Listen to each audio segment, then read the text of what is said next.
चलिए शुक्र है ये लोग दिवाली तक तो पहुंचे। अरे भैया सुमन इंदौरी की बात कर रही हूँ। अब देख लीजिए जैसे तैसे जिस भी कंडीशन में शादी हुई हो सो हुई हो, लेकिन अब शादी हो गई ना, सुमन घर की बहू बन गई ना, तो भाई घर वालों ने भी उसको मन से अपना लिया है। तभी तो दिवाली की लक्ष्मी पूजा में किस तरह पूरा परिवार एकजुट होकर कर रहा है पूजा उपासना, आइए दिखाते हैं।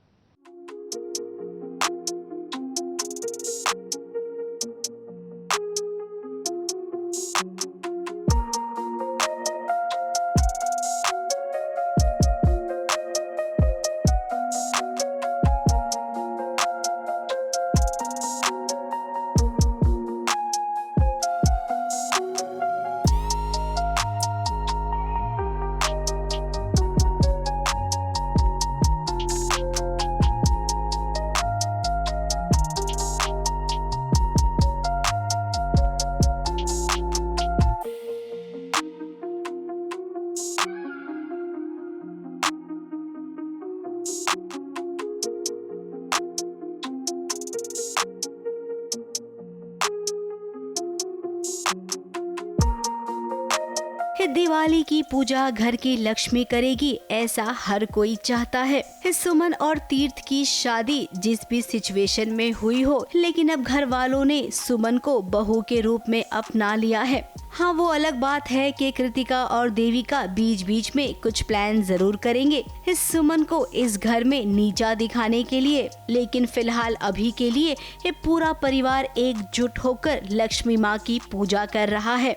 दिवाली की पूजा चल रही है एंड ऑब्वियसली लक्ष्मी जी की पूजा हो रही है एंड घर में ऑलरेडी मंदिर है, तो वहाँ पर हम सब खड़े हुए हैं।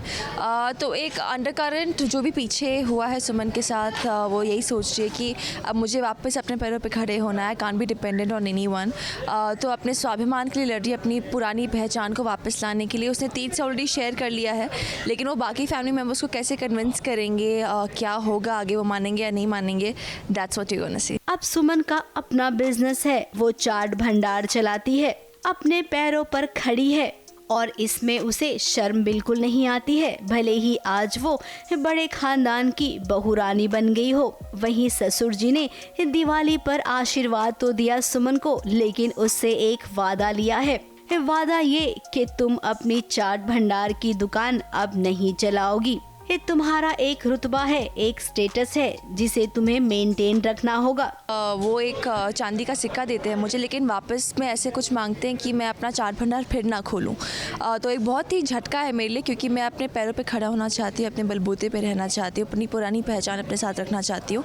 लेकिन अब आगे सुमन क्या करेगी, कैसे करेगी, अपने परिवार को कैसे सपोर्ट करेगी, उसके लिए देखते रहिए सुमन इंदौरी से। अब तीर्थ ये बात अच्छे से जानता है कि सुमन एक आत्मनिर्भर लड़की है, अपने परिवार का ख्याल वो खुद रख सकती है, इसीलिए बाबूजी की इस बात से वो सहमत नहीं होगी। अब करे तो क्या करे, दिवाली के मौके पर कोई कलेश भी नहीं चाहिए। अब तीर्थ ने यहाँ पर तो मामला संभाल लिया है, ये कहकर कि सुमन को मैं अपने दोस्तों से मिलवाने लेकर जा रहा हूँ।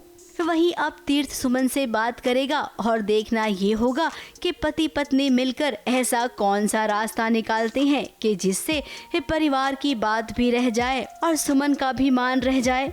ABP news report.